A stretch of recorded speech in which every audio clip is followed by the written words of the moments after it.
통해서 사도 바울의 신앙심 또는 그분의 인생관, 삶의 목적에 대해서 우리가 알 수 있을 것 같아요. 다 그런 건 아니지만 어떤 분이 어떤 고백서를 쓰거나 어떤 글을 쓰는 것을 보면 그 사람의 신앙심이 거기 들어있어요. 이 사람의 세계관이 뭐냐, 인생관이 뭐냐, 이 사람의 인생의 목적이 뭐냐 하는 거죠. 전도서 3장 1절에 보면 이런 말씀이 있어요. 천하 범사에 때가 있고 기한이 있다. 그리고 목적이 이룰 때가 있다. 그런 말씀이 있어요. 그게 두 가지거든요. 이 세상의 모든 하나님의 통치하시는 세계에는 모든 것이 다 그분의 시간 안에서 움직인다는 거예요. 우리가 아무리 그래도 하나님의 시간 안에서 하나님이 우리 인생을 끌어가시고 나라도 교회도 모든 세계도 하나님의 시간. 또 한 가지는 목적이 있다는 거예요. 네, 우리 개인의 이 땅에 태어나게 하신 것도 하나님의 목적이 있고, 가정도 목적이 있고, 교회도 목적이 있고, 나라도 목적이 있다. 우리가 조금 어려운 말로 말하면 그거를 목적론적 인생관이다 그럽니다. 왜 이렇게 거창한 얘기를 하는가? 사실 우리의 인생이 길지가 않아요. 우리가 이 짧은 인생을 마구 살기는 너무나 아깝습니다. 그리고 우리가 다시 돌이키고 다시 가는 건 물론 할 수는 있지만 그렇게 하기는 인생이 너무 짧아요. 시간이 너무 없어요. 그래서 오늘 사도 바울을 통해서 사도 바울의 그 중심, 신앙 중심을 통해서 우리의 남은 인생을 어떻게 살아야 되느냐, 우리의 인생의 목표를 어디 둬야 되느냐, 그리고 이 땅에 우리가 살면서 어떤 자세로 살아야 되느냐, 거기 여러 가지 말씀하고 있는데요. 사도 바울은 로마 교회를 방문하기를 그렇게 원했습니다. 한번 보세요. 9절입니다. 9절 시작. 내가 그의 아들의 복음 안에서 내 심령으로 섬기는 하나님이 나의 증인이 되시거니와 항상 내 기도에 쉬지 않고 너희를 말하며, 그 다음에 11절 시작. 내가 너희 보기를 심히 원한다. 그렇죠. 거기 보면 심히 원한다. 13절도 보면 형제들아 내가 여러 번 너희에게 가고자 한 것을 너희가 모르기를 원치 아니한다. 그러니까 이런 9절, 10절, 13절 이런 내용들을 보면요, 사도 바울이 왜 그렇게 로마 교회를 방문하기를 원했는가. 굉장히 고린도에서 사실 사역 잘하고 있거든요. 복음 잘 전하고 있거든요. 그런데 사도 바울은 지금 로마 교회를 방문하기를 그렇게 원했다는 거예요. 그 이유가 뭐냐? 11절 그 뒷부분에 보면 내가 너희 보기를 심히 원하는 것은, 그 뒤부터 시작. 무슨 신령한 은사를 너희에게 나눠줘 너희를 견고케 하려 함이라. 주 센텐스가 뭐냐면 to make strong입니다. 너희를 강건하게 하는 거다. 너희를 내가 튼튼하게 하는 것이 내가 여러분을 보기를 원했던 목적이고 로마 교회를 방문하기를 원했던 그 이유다. 이렇게 밝히고 있는 거예요. 8절에 보면 로마 교회는 아주 잘하는 교회입니다. 8절에 보면 첫째는 내가 예수 그리스도로 말미암아 너희 모든 사람을 인하여, 너희 모든 사람은 로마 교회 성도들이거든요. 너희 모든 사람을 인하여 내 하나님께 감사함은 너희 믿음이 온 세상에 전파되고 있다. 전파됐다 끝난 게 아니에요. 분사형입니다. 여러분들의 믿음이 지금 여러 소아시아나 유럽에 있는 여러 교회들에게 지금 소문이 나고 있습니다. 잘하고 있는 교회예요. 그런데 그럼에도 불구하고 지금 사도 바울은 그런 성도들을 만나기를 원했던 것은 더 강하게 해서, 그 당시 로마가 세계 수도잖아요. 네, 그 당시 로마는 세계 수도예요. 모든 길은 로마로 통한다. 그 역사가들이 그렇게 말을 해요. 네, 사회, 경제, 정치, 문화, 교육, 국방, 하여튼 모든 길은 로마로 통한다. 그래요. 그래서 로마 시민권자들은요, 전 세계 어디를 가도요, 시민권만 있으면 다 치외 법권입니다. 네, 지금 미국 사람들하고 비슷한 거예요. 그래서 그 로마를 가기를 원했던 것은 지금도 로마 교회 성도들이 많이 성숙하고 잘하고 있지만 이들을 더 성숙한 성도가 되게 해서 더 많은 사람들에게 선한 영향력을 끼치게 하는 것이 내 로마 방문의 목적이다 하는 거죠.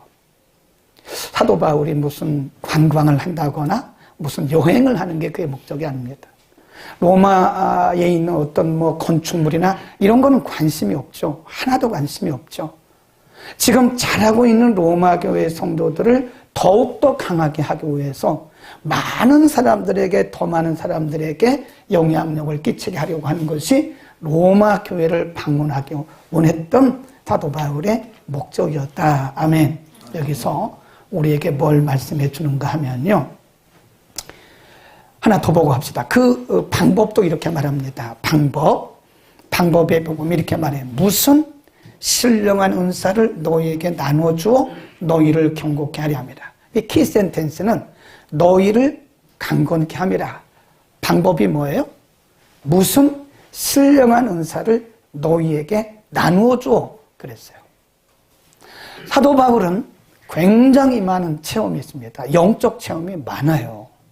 고린도후서에 보면 사도 바울은 오늘날로 말하면 3층 천, 천국도 보고 왔다니까요.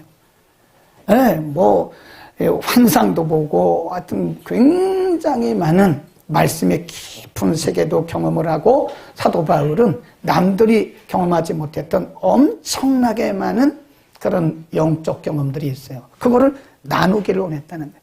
그런 은혜, 하나님이 내게 주신 그런 은혜와 은사들을 여러분과 이렇게 나눔으로써 여러분들을 더욱 견고케 하기 위해서다. 사도 바울이 여기서 자신의 고백을 통해서 우리에게 뭘 말씀해 주냐면, 우리의 목적이 뭐냐, 우리가 살아가는 목적이 뭐냐, 우리가 은혜 받는 목적이 뭐냐, 우리가 견고한 믿음을 가져야 할 이유와 목적이 뭐냐, 다른 사람들을 견고케 하는 거예요.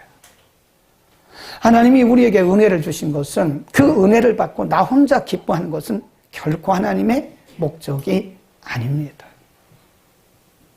하나님이 우리에게 신령한 은혜를 주시고 은사를 주시고 경험하게 하신 것은 내가 특별한 사람이기 때문에 그런 것도 아닙니다. 우린 가끔 착각을 해요. 내가 남들보다 기도 많이 해서 그렇다, 내가 남들보다 믿음이 좋아서 그렇다. 별반 차이 없습니다, 여러분. 제가 보니까 아무리 믿음 좋아도 별반 차이 없어요. 그건 내 의의가 아니에요. 내 능력도 아니에요. 하나님 그분의 목적이 있는 거예요. 하나님이 우리에게 특별한 은혜와 은사를 주시고 경험하게 하신 것은 또 다른 사람들을 세우게 하기 위한, 또 다른 사람들을 견고케 하기 위한 하나님의 궁극적인 목적이 있는 겁니다. 그러니까 우리의 목적은 뭐예요? 우리의 삶의 목적은 뭐예요? 다른 사람들을 건강하게, 견고하게 세워주는 거예요. 세워줘. 내가 죽고 다른 사람들을 살리는 거예요. 근데 성경 밖의 사람들은, 믿음 밖의 사람들은 그렇지 않아요. 내가 살기 위해서 다른 사람들을 밟아요. 그건 전혀 성경이 아니죠. 성경적 사상도 아니죠. 내가 살기 위해서, 내가 높아지기 위해 다른 사람들을 밟는다면 그것은 전혀 하나님과는 관계가 없는 얘기고, 우리가 이 땅에 존재하는 목적은 내가 죽어야 돼. 내게 주신 많은 그런 은사들, 내게 주신 많은 은혜들을 우리가 다른 사람들과 이렇게 공유하면서 나누면서 그들을 세우는 것이 우리의 삶의 목적인 것을 믿기를 축원합니다. 아멘. 그게 목적이에요. 오늘 하루도, 우리가 내일 하루도 아침에 눈을 뜨면 하나님 제게 붙여주신 영혼들을 제가 오늘 제게 주신 은혜 중에서, 제게 주신 은사를 활용해서 저들을 세우기를 원합니다.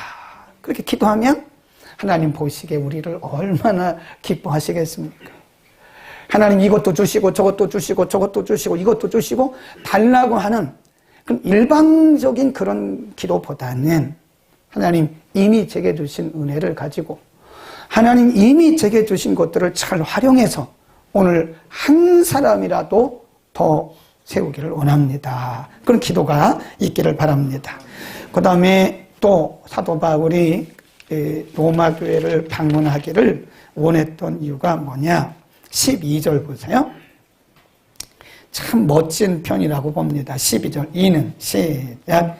이는 곧 내가 너희 가운데서 너희와 나의 믿음을 인하여 피차 아니함을 얻으려 함이라. 사도 바울은 그 당시 최고의 사도입니다. 바울을 능가하는 그런 사도가 없었어요. 사도 중에 사도입니다. 오늘날로 말하면 설교자 중에 설교자요, 목회자 중에 목회자요, 신학자 중에 신학자입니다. 근데 그런 사도 바울이 12절에 표현하는 모습을 보세요. 잘 보세요. 다시 한번 보세요. 뭐라고 얘기를 하냐면, 이는 내가 여러분을 보기를 원하고 여러분을 방문하기를 원하는 그런 이유와 목적은 너희 가운데서 너희와 나의 믿음을 인하여요. 여러분과 나의 믿음을 인하여, 통하여, 그런 뜻이에요. 그러니까 우리가 얼른 생각하면 사도 바울은 굉장한 사도요, 설교자요, 성경 주석가요, 그리고 많은 영적 체험을 한 사람이기 때문에 자기를 선생의 위치에 놓고 로마 교회 성도들을 학생의 위치에 놓고 가르치려고 했던 그런 자세가 아니라는 거예요. 그런 자세가 아니라 저와 여러분의 믿음을 인하여, 그럼 피차, one another, 피차. 그러니까 사도 바울은 자기를 높은 위치에 있는 선생의 위치에 놓지 않고 같은 위치에 놓고 수평선상에 놓고 여러분의 믿음과 저의 믿음을 통해서 우리가 서로 위안을 받기 위함입니다. 얼마나 겸손합니까? 멋있잖아요. 네, 동등한 위치에서 말하는 거죠. 그래서 여러분과 나의 믿음을 인하여 사도 바울이 내 믿음을 본받으십시오. 나를 본받으라고 말한 적은 여러 번 있어요, 사도 바울이. 그러나 내 믿음을 본받으시고 나처럼 하시오. 그것보다는 저와 여러분의 믿음을 인해서 우리가 서로 이렇게 피차간에 위로받기를 원합니다. 그런 뜻이죠. 그래서 우리가, 여러분, 교회는요, 이게 서로 공동체예요. 서로 공동체. 누구도 여기서 선생 되려고 그러면 안 됩니다. 믿음에는 우열이 없어요. 어떤 사람의 믿음이 우이고 어떤 사람의 믿음이 아래다. 그런 생각을 하면 안 된다. 저 사람은 나보다 믿음이 훨씬 나쁜 사람이야, 안 좋은 사람이고 나는 믿음이 굉장히 좋아 라는 그런 생각을 하면 성경의 사상과는 너무도 다른 생각을 우리가 가지고 있는 거예요. 서로 공동체, 서로 세워주고 서로 섬기면서 서로 붙들어주고 우리가 건강한 믿음의 공동체를 이룩하는 것이다. 제가 그러잖아요. 교회는 여러 가지 직분들이 있어요. 근데 이거 절대로 수직적인 관계가 아니라는 것을 명심을 해야 됩니다. 목사님이 여기 있고 장로님이 여기고 권사님이 여기고 집사님이 여기고 그거 아닙니다. 다 똑같아요. 뭐만 다른 거죠? 우리의 직분, 우리의 직임이, 우리의 사역이 다른 거지. 그래서 우리가 무슨 계급적인 그런 관점에서 교회에서 성도들을 바라본다든지 우리가 이렇던 수직적인 관계에서 어떤 사역을 한다면 우린 자주 스스로 무너지게 되고 또 스스로 갈등을 하게 될 겁니다. 서로 한번 로마서 15장을 펴봅시다. 로마서 15장. 그래서 사도 바울은 15장 1절에서 이런 말씀을 강조합니다. 15장 1절 시작. 우리 강한 자가 마땅히 연약한 자의 약점을 담당하고 자기를 기쁘게 하지 아니할 것이라. 우리 각 사람이 기뻐하고, 그렇죠. 우리 각 사람이 다른 지체를 기쁘게 하라는 거예요. 그러니까 강한 자가, 믿음이 강한 자가 믿음이 약한 자를 14장에 보면 비난하지 마라. 그러니까 로마 교회도 그런 사람들이 있었던 것 같아요. 그러니까 나는 율법도 다 극복했고 나는 이런 믿음도 이런 환경도 다 극복해서 나는 신앙의 자유함이 있어. 그러니까 당신들은 왜 그거 없는 거야? 그러니까 14장에 그런 사람들이 있던 거예요. 그래서 사도 바울이 말하기를 남의 하인을 비판하는, 정죄하는, 판단하는 너는 누구냐? 그 하인에 넘어지고 서는 것이 자기 주인에게 있다. 그런 표현을 써요. 그리고 15장에 와서는 뭐라 그러죠? 강한 자는 약한 자의 약점을 마땅히 감당하라 이겁니다. 우리가 서로 세워줘야 돼요. 히브리서에 보면 너희는 서로 돌아보아 그런 말씀. 서로 돌아보아 은혜에 이르지 못하는 자가 있는가 점검하라 그랬습니다. 그러니까 먼저 된 자들은 나중된 자들을 이렇게 케어를 해야 돼요. 돌봐야 돼요. 그러니까 그들을 세워줘야 됩니다. 비난하지 말고 아무도 아무를 비판해서는 안 돼요. 비난하는 것은 우리의 영역이 아니고 우리의 사명도 아니에요. 어떤 분들은 아주 사명감이 투철하더라고요. 비난하는 사명을 받은 사람들이 있다. 그거는 성경적 사명이 아니에요. 그런 사람들을 상처를 주는 겁니다. 우리는 서로를 세워줘야 돼요. 짐을 져야 돼요. 짐. 네, 짐. 갈라디아서 6장에도 보면 신령한 너희는 그런 말씀하면서 짐을 서로 지라 그런 말씀이 있어요. 서로의 짐을 져야 되는 거예요. 아멘. 그래서 우리가 이런 소그룹 모임이 꼭 필요합니다. 소그룹 모임을 통해서 우리 자신의 약점을, 우리 자신의 문제를, 내가 지금 당하고 있는 고통을 다른 지체들과 이렇게 나눠야 돼요. 그리고 그걸 함께 짐을 져야 되는 거예요. 사도 바울이 계속 우리에게 강조하는 것이 우는 자들과 함께 울고 웃는 자들과 함께 웃어라. 기뻐하는 자들과 함께 기뻐하고 우는 자들과 함께 울어라. 그게 뭐죠? 짐을 나눠지는 겁니다. 사도 바울의 말 멋있잖아요. 표현이 멋있잖아요. 나와 너희의 믿음을 인하여 피차 안위함을 받으려 함이라. 우리가 선생 되려고 하지 말고 나눠지는, 서로 지는, 짐을 서로 지는 그런 관계에서 서로의 관계를 갖자. 아멘. 그 다음에 또 뭐라고 말씀했냐면 로마 교회를 그렇게 방문하기를 원하던 그 목적이 뭐냐? 14절 시작. 헬라인이나 야만인이나 지혜 있는 자나 어리석은 자에게 다 내가 빚진 자라. 이 빚진 자란 말이 15장에 또 나와요.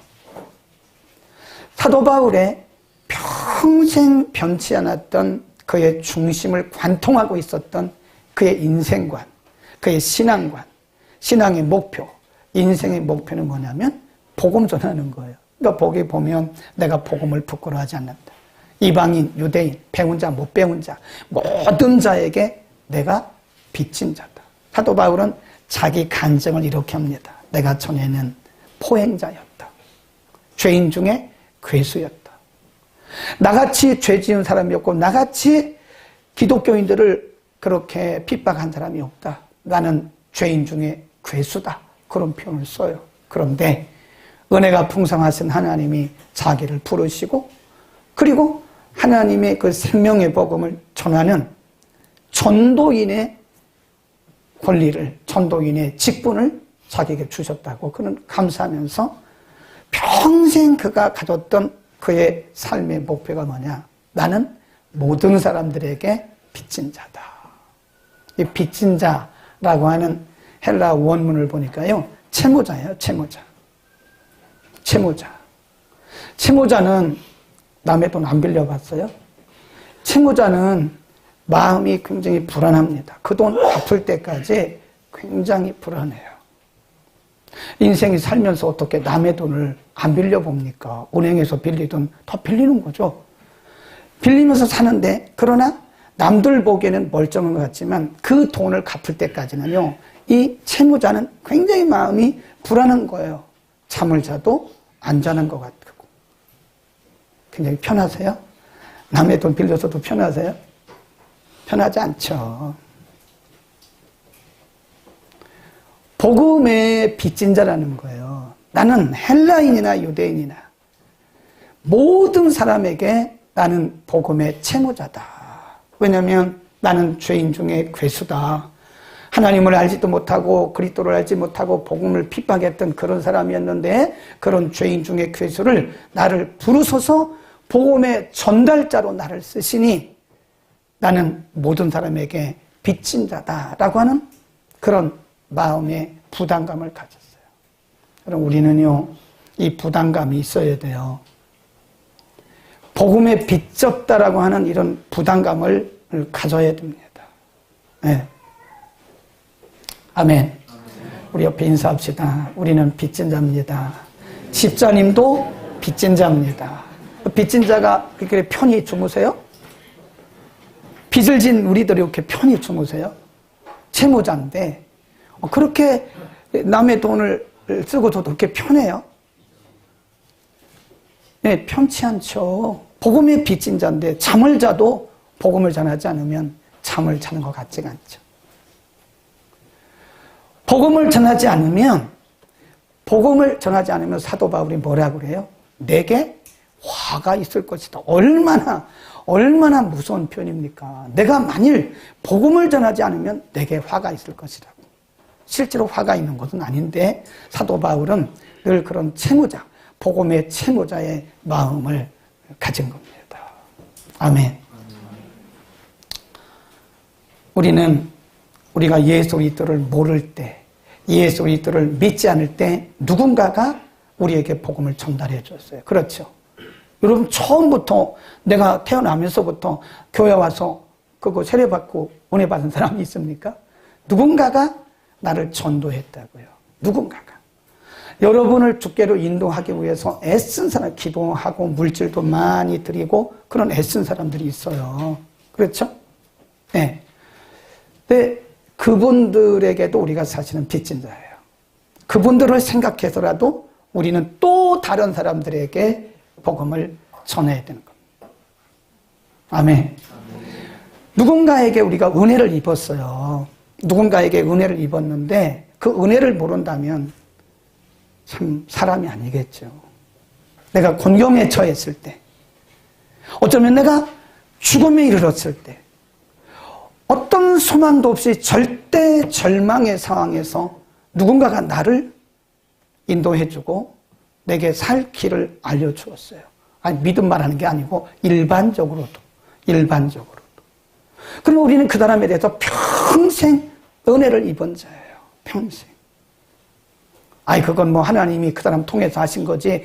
말은 맞는데요. 그렇게 여러분 말하고 그 사람에 대해서, 은혜에 대해서 모른다면 좀 생각을 해봐야 됩니다. 믿음이 좋은 게 아니에요, 그거는. 사람은 내가 누군가에게 은혜를 입었을 때 은혜를 또 갚을 줄 알아야 돼요. 그 다음에 그 사람에게 은혜를 갚는 것도 있지만 그 사람에게 받은 은혜를 생각해서 다른 사람들에게 흘려보내야 되는 거예요. 내가 정말 절대의 절망의 상황 속에서 그분이 내게 와서 말 한마디 했는데 그때 100만 원 도와줬는데 그게 내게 너무 힘이 된 거예요. 그러니까 나도 그분에게도 감사하지만 또 다른 사람에게 그분이 내게 했던 것처럼 나도 또 다른 사람에게 그렇게 은혜를 흘려보내야 되겠다. 그게 채무자의 마음이거든요. 아멘. 누군가에게 우리는 빚을 갚아야 돼요. 사람을 통해서 받은 은혜도 있고 사람을 통해서 받은 것들도 많습니다. 그것도 우리가 누군가에게는 갚아야 돼요. 교회들도 마찬가지예요. 저는 그렇게 생각합니다. 도회지 교회들은요, 스스로 자기들이 잘해서 부흥하고 성장한 것 같은데 그렇지 않다고 봐요. 우리도 보면 저를 포함해서 절반 이상이 다 시골교회 출신들입니다. 그런 출신입니다. 그 교회가 모교회예요. 그런데 지금 우리가 시골 도회지를 다 나왔기 때문에 시골 도서 벽지 교회들을 보면요, 다 할머니 할아버지들만 5명, 6명, 4명, 3명 앉아있다. 그러면 도회지에 있는 우리들은 시골에 있는 더 도서벽지에 있는 시골 교회에서 키워가지고 우리한테 이렇게 좀 모판을 옮겨준 거잖아요. 그러면 우리가 자란 그 빚을 갚아야 될 거 아니에요. 예, 우리에게 은혜를 끼친 그 교회의 빚을 갚아야 된다고요. 그런 마음으로. 여러분, 눈을 떠서 이렇게 보세요. 우리 주변에 어려운 분들이 많습니다. 영적으로도 어려운 분들, 육신적으로도 어려운 분들 많아요. 그 소문 내지 말고요. 빚을 갚으세요. 하나님이 그분들을 통해서 우리에게 주신 그 빚은 내가 누군가에게 갚아야 되는 거예요. 누군가에게 갚아야 되는 거예요. 하나님 보실 때, 야, 너 사람 됐구나. 너 은혜 입은 것도 모르고, 은혜 입은 것도 모르고 그렇게 살면 하나님 우리를 얼마나 안타까워하겠습니까? 우리가 처음부터 잘 먹고 잘 사는 게 아니잖아요. 이제 우리나라는 전 세계 경제대국 7위에 올랐고요. 얼마 있으면 4위권에 들어간답니다. 근데 우리가 언제부터 이렇게 우리가 자생해서 지금 이렇게 경제대국이 된 거 아니잖아요. 오늘이 있기까지 물론 하나님의 은혜지만 우리나라를 위해서 수고한 얼마나 많은 우리가 6.25 전쟁이 발발해서 우리가 정말 사느냐 죽느냐 할 때 유엔의 16개국이 우리나라를 도와줘서 우리를 구해준 거 아니에요. 그래서 우리는 국가적으로도 사실은 이게 자꾸 이 은혜를 퍼내야 됩니다. 개인적으로도 퍼내야 되고 교회적으로도 퍼내야 됩니다. 하나님이 그거를 기뻐하시는 거예요. 누군가에게 우리는 복음을 전달해야 됩니다. 그리고 우리가 입은 이 은혜, 하나님이 그 사람을 통해서 주셨지만 사실은 그분에게도 우리가 개인적인 감사의 마음을 가져야 돼요. 그리고 또 다른 사람이 그분이 내게 했던 것처럼 우리도 또 흘려보내는 거예요. 이렇게 자꾸 흘려보내야 됩니다. 아멘. 그러면 하나님이 우리를 보시고 야, 참 잘하는구나. 너 참 인생 보람있게 사는구나. 우리가 그렇게 살아야 우리 인생이 보람있고 의미가 있지 않겠습니까? 아멘. 기도하겠습니다.